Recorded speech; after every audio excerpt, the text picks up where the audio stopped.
हल्लाबोल भारत न्यूजमध्ये आपलं सर्वांचं स्वागत आहे.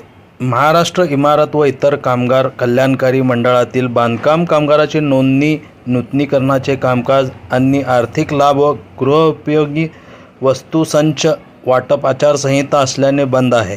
2002 मधील ग्रामपंचायताच्या आचारसंहितेत राज्य निवडणूक आयोगाकडे रीतसर परवानगी घेऊन वाटप सुरू होते. त्याचप्रमाणे यावेळेस देखील लोकसभांच्या निवडणुकीत वाटप सुरू करण्यात यावे या मागणीसाठी कामगार संघटना महासंघाचे अध्यक्ष साती बशीर अहमद यांच्या नेतृत्वाखाली सहाय्यक कामगार आयुक्त सुधीर गायकवाड यांना निवेदन देण्यात आले. सहाय्यक कामगार आयुक्त सुधीर गायकवाड यांनी मुंबई कार्यालयाला कळवून लवकरात लवकर निर्णय घेऊ असे आश्वासन दिले. 8 दिवसात कामकाज व वाटप सुरू न झाल्यास कामगार मंत्री सुरेश खाडे यांचा पुतळा दहन करण्यात येईल असा इशारा कामगार संघटना महासंघाचे अध्यक्ष साती बशीर अहमद यांनी दिला. यावेळी समता मजूर युनियनचे साती छगन पांढरे, संघर्ष कामगार युनियनचे अंगद जाधव, जनरल कामगार युनियनचे कॉम्रेड एजाज शेख, बाबा बागवान, राष्ट्रीय मूल निवासी बहुजन कर्मचारी संघाचे सिद्धार्थ बोराडे, मिलिंद गायकवाड, महाराष्ट्र लेबर युनियनचे अशफाक शेख, औद्योगिक कामगार सुरक्षा युनियनचे अशोक कांबळे,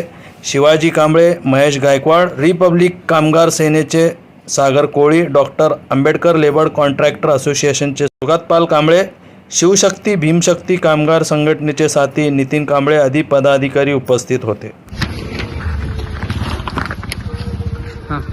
आज सहाय्यक कामगार आयुक्त सोलापूर जिल्हा यांना कामगार संघटना महासंघाच्या शिष्टमंडळाने समक्ष भेटून निवेदन सादर केलं.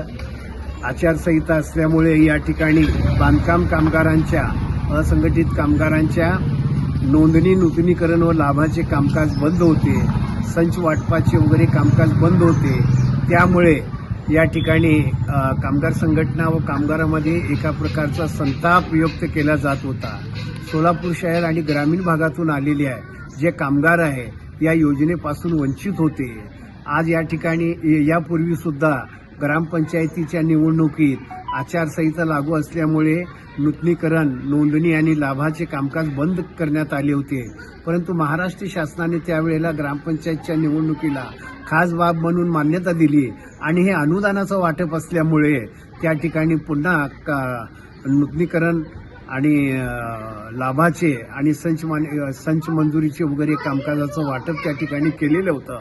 त्याच धर्तीवर या ठिकाणी पुन्हा आचारसंहितेतून या योजनेला वगळण्यात यावं आणि पूर्वीप्रमाणेच नोंदणी, नूतनीकरण आणि लाभाचे कामकाज व संच वाटपाचे कामकाज वगैरे चालू करण्यात यावे.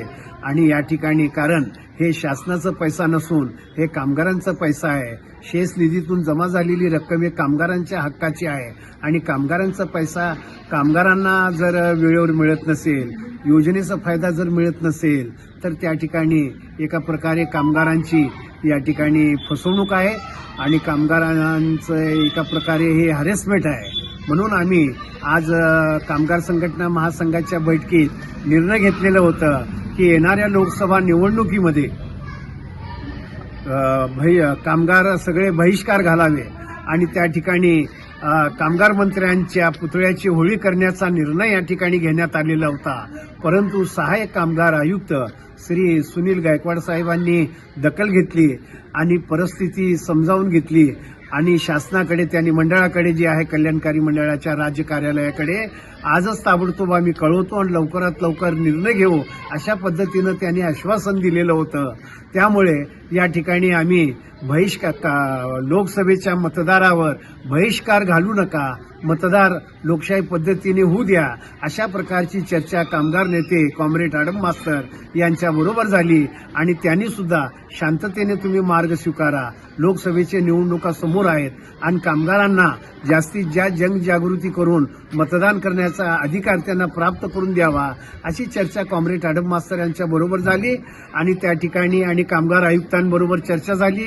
कामगार आयुक्तांनी आज आमच्या या मागणीची दखल घेतली आणि शासनाला, मंडळाला आजच ताबडतोब मेलनं कळवतो अशा पद्धतीने निर्णय घेतल्यामुळे सोलापूरचे जिल्हाधिकारी सुद्धा कर्तव्यदक्ष अधिकारी असल्यामुळे आम्ही त्यांचं सुद्धा एक आदर्श समोर ठेवून आज या ठिकाणी सोलापूर लोकसभा निवडणुकीमध्ये जो बहिष्कार घालण्याचा निर्णय घेतलेला होता ते आम्ही माघार घेतलेला आहे. परंतु 8 दिवसात राज्य शासन निर्णय घेत नसेल तर कामगार मंत्र्याच्या पुतळ्याची होळी आम्ही सोलापुरात केल्याशिवाय राहणार नाही. अशा प्रकारचा निर्णय कामगार संघटना महासंघाच्या कार्यकारिणीत 29 कामगार संघटनांनी हा निर्णय घेतलेला आहे.